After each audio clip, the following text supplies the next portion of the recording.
Welcome back to my YouTube channel. इस video में हम जानेंगे दोस्तों जो मध्य प्रदेश सहकारी बैंक मार्यादित मुख्यालय टीटी नगर भोपाल जहाँ पे जो वैकेंसी आई है प्रशिक्षु अधिकारी की, इस वैकेंसी के बारे में अपन डिटेल से यहाँ पे जानकारी को पढ़ेंगे। जो इन्होंने नोटिफिकेशन जारी किया है इसमें क्या क्या योग्यता है और कौन कौन इस पोस्ट के लिए एलिजिबल है। इस वीडियो लेक्चर में हम डिटेल से उन चीज़ों को देखेंगे 1 to 1। तो चलते हैं दोस्तों, सबसे पहले हम क्या नोटिफिकेशन की तरफ।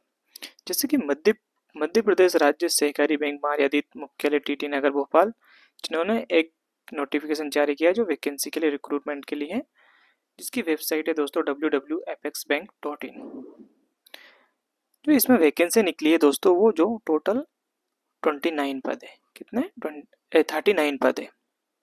39 पदों पर वैकेंसी निकली है। मध्य प्रदेश राज्य सहकारी बैंक और प्रदेश की 38 जिला सहकारी केंद्रीय बैंकों में एक एक सहकारी प्रशिक्षु कोऑपरेटिव के कुल 39 पदों पर अस्थायी नियुक्ति हेतु विज्ञापन। मध्य प्रदेश राज्य सहकारी बैंक एवं प्रदेश की 38 जिला सहकारी केंद्रीय बैंकों में एक एक सहकारी प्रशिक्षु कोऑपरेटिव इंटर्न के 38 पदों पर अस्थायी नियुक्ति हेतु एमपी ऑनलाइन के माध्यम से आवेदन पत्र आमंत्रित किए गए। दोस्तों कितने पदों पर 38 पदों पर ले।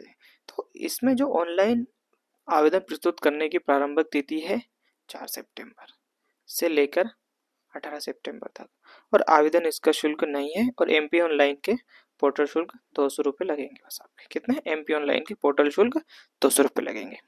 इसके लिए सबसे पहले योग्यता है क्या है, इसमें कौन व्यक्ति इसमें फॉर्म डाल सकता है। इसके लिए सबसे पहले इंपॉर्टेंट चीज है इसमें निर्धारित अर्हता है, मतलब क्वालिफिकेशंस। क्या क्वालिफिकेशंस,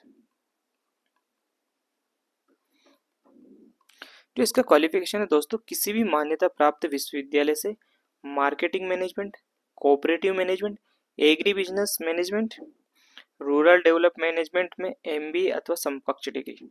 क्या किसी भी मान्यता प्राप्त विश्वविद्यालय में marketing management, cooperative management, agri business management, rural development management MBA अथवा समकक्ष डिग्री होनी चाहिए। इसके लिए एमबीए वाले भी अप्लाई कर सकते हैं।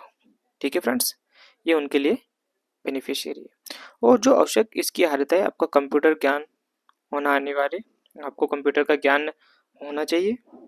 जो इसका वेतन माह है दोस्तों, जो इसका पद का वेतन है 25,000 रुपये। कितना 25,000, जो फिक्स सैलरी है आपकी। जो 25,000 वेतन है इसका फिक्स सैलरी है।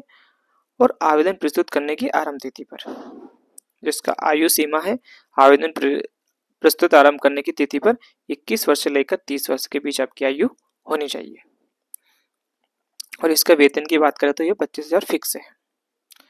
और पहचान सत्यापन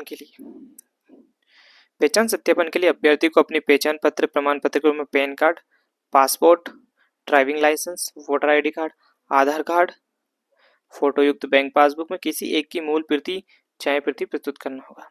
जब आपको पहचान सत्यापन के लिए बुलाया जाएगा तो इनमें से आपको एक उनके सामने छाया प्रति इसको प्रस्तुत करना होगा। एमपी ऑनलाइन के माध्यम से कराए गए इसका जो चयन प्रक्रिया होगी, चयन प्रक्रिया निम्नलिखित आधार पर होगी। एमपी ऑनलाइन के माध्यम से कराए जाने हेतु अभ्यर्थी के चयन निम्नानुसार शर्तें रहेंगी। क्या क्या शर्तें रहेंगी इसकी, सबसे पहले प्रत्येक अभ्यर्थी अपनी पसंद की सिर्फ एक बैंक अथवा राज्य सहकारी बैंक के लिए आवेदन कर सकता है। कोई भी अभ्यर्थी अगर इसके लिए फॉर्म डालेगा तो सिर्फ एक बैंक के लिए आवेदन कर सकता है। एक से अधिक बैंक के लिए अगर आवेदन करेगा तो उसका आवेदन अस्वीकार किया जाएगा। सहकारी प्रशिक्षु हेतु अभ्यर्थी का चयन उसके द्वारा संधारित शैक्षणिक योग्यता में विभिन्न परीक्षाओं में प्राप्त अंकों के आधार पर किया जाएगा, वेटेज के आधार पर किया जाएगा। एमपी ऑनलाइन द्वारा अभ्यर्थी शैक्षिक योग्यता से प्राप्त जानकारी के आधार पर निम्नानुसार वेटेज प्रदान किया जाएगा।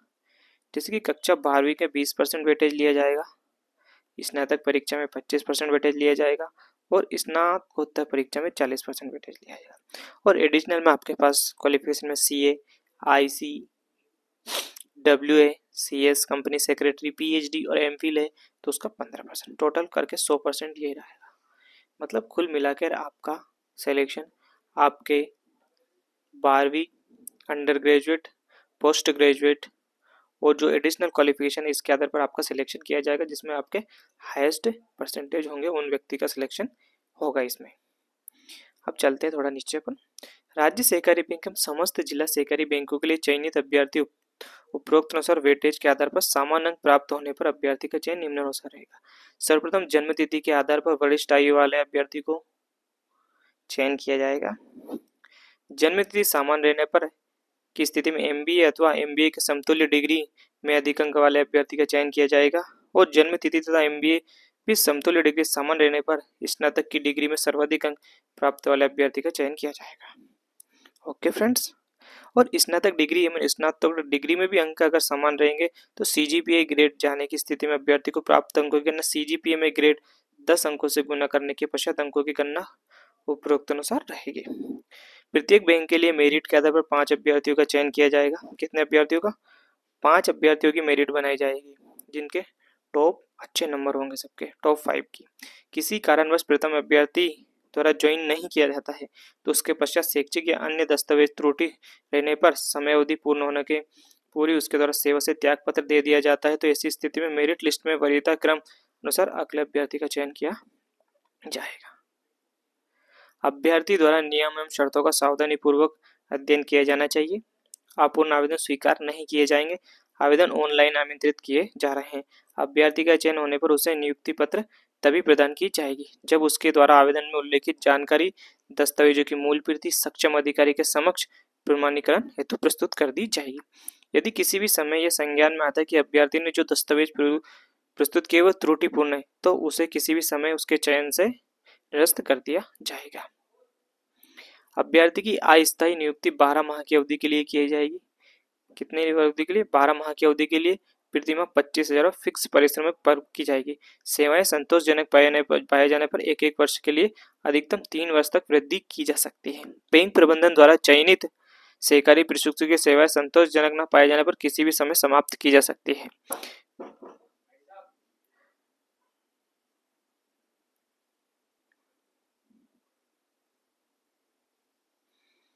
क्या?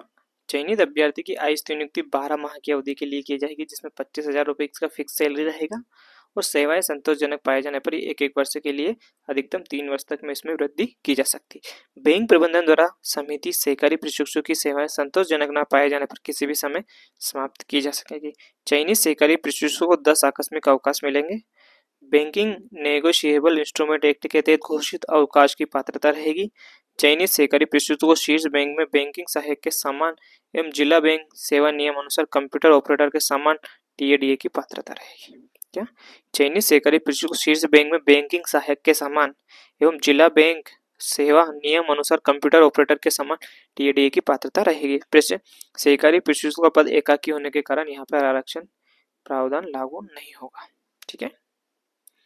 और सहकारी प्रशिक्षु द्वारा संपादित की जाने वाले कार्य, मतलब इसको क्या क्या कार्य करने पड़ेंगे। सहकारी प्रशिक्षु द्वारा जिला बैंक एवं प्राथमिक समितियों के दैनिक कार्य संचालन में आवश्यक सहयोग प्रदान करने के साथ ही पैक्स कंप्यूटराइजेशन में आने वाली कठिनाइयों को दूर करने में सहयोग प्रदान किया जाएगा।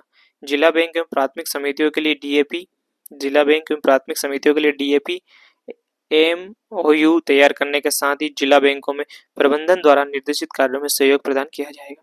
अभ्यर्थी द्वारा सक्षम अधिकारी प्राधिकारी द्वारा निर्धारित प्रारूप में जारी मेडिकल फिटनेस प्रमाण पत्र प्रस्तुत करने पर उसकी उपस्थिति मान्य की जाएगी। अभ्यर्थी द्वारा जिला बैंकों में से किसी एक में ऑनलाइन आवेदन प्रस्तुत करना होगा। बालाघाट, छिंदवाड़ा, जबलपुर, मंडला, नरसिंहपुर, सिवनी, भिंड, दतिया, गुना, ग्वालियर, मुरैना, शिवपुरी, खरगोन, धार, इंदौर, झाबुआ, खंडवा, भोपाल, बैतूल, रायसेन, राजगढ़, विदिशा, होशंगाबाद, सीहोर, रीवा, सतना, सीधी, सागर, दमोह, पन्ना, टीकमगढ़, छतरपुर, उज्जैन, देवास, रतलाम, मंदसौर और उज्जैन। प्रत्येक आवेदक मध्य प्रदेश राज्य सहकारी पारित भोपाल 38 केंद्रीय बैंकों में से किसी एक ही पद पर आवेदन कर सके। एक से अधिक संस्थानों के लिए आवेदन करने पर आवेदन निरस्त कर दिया जाएगा। क्या? जो इसमें अपने इंपॉर्टेंट चीज़ों को इस नोटिफिकेशन में जान लिया। अगर आपके पास एमबीए की डिग्री है तो आप इसके लिए आराम से अप्लाई कर सकते हो। और इसको सबसे पहले इस फॉर्म को अप्लाई करने के लिए सबसे पहले अपने को जाना पड़ेगा दोस्तों। यहाँ पे वेबसाइट में आपको दे देता हूँ, जो वेबसाइट आई फॉर्म्स, कहाँ पे जाना पड़ेगा, आई फॉर्म्स अपने को सर्च करना है। तो यहाँ पे प्रथम हमारा आई forms MP online limited running exams, तो यहाँ पे क्लिक करना है। सबसे पहले अपने को जाना है मध्य प्रदेश राज्य सहकारी बैंक। यहाँ पे अप्लाई करेंगे अपन। हम अप्लाई करेंगे तो सबसे पहले आप यहाँ से अपना नोट रजिस्टर्स, अपना सबसे पहले एक अकाउंट बना लीजिए। यहाँ पे ये सब जानकारी फिल करके आप अपना यहाँ पे प्रोफाइल को पूरा कर लीजिए और ये फॉर्म फिर आप डाल सकते हैं आराम से। तो दोस्तों, ये जानकारी आपको कैसी लगी? अगर जानकारी आपको इन्फॉर्मेटिव लगी तो वीडियो को लाइक कीजिए, चैनल को सब्सक्राइब कीजिए। Thank you friends, love you.